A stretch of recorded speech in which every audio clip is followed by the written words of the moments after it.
Amoeba are hunters. They destroy paramecia whenever they get the chance.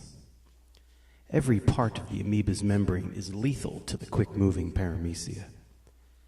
Amoeba's method of execution is surprisingly slow and methodical. Sometimes it stalks its prey. Sometimes it patiently waits for prey to approach. When the time is right, pseudopods extend and engulf the unsuspecting paramecium.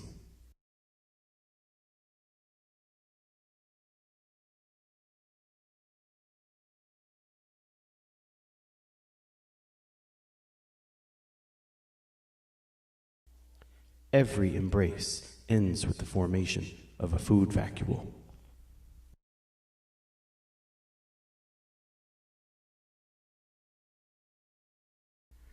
In this little chamber of horrors, the paramecium first tumbles around as if puzzled by its new circumstances. Perhaps it is similar to the many tight spots the paramecia explore during a typical day of feeding. But amoeba's membrane-bound enclosure is no place for a paramecium. A well-formed food vacuole might as well be a tomb.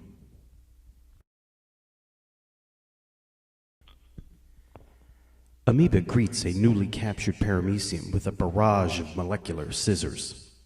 Slowly, bit by bit, the paramecium is digested by teams of tiny proteins. For the amoeba, attention can now shift to other potential victims. It hunts and digests without a second thought. Of course, it never had a first thought because this single-celled killer doesn't have a brain.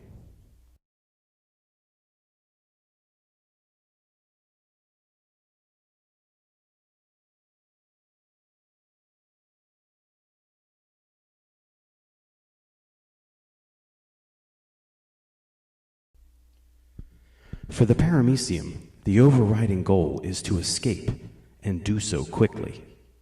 Yet as protein damage accumulates, the life of the paramecium drains away. Contractile vacuoles stop pumping, cilia wave more slowly, protein construction grinds to a halt. With a final shudder, the paramecium expires. One more little life extinguished from the universe by a hungry amoeba.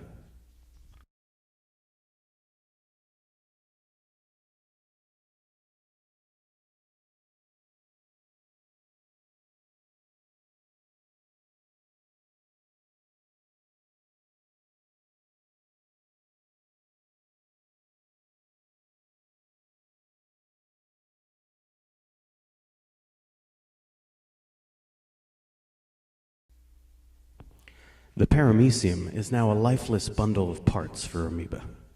As nutrients are transported into the cytoplasm, the paramecium corpse shrinks to nothing, and the amoeba grows.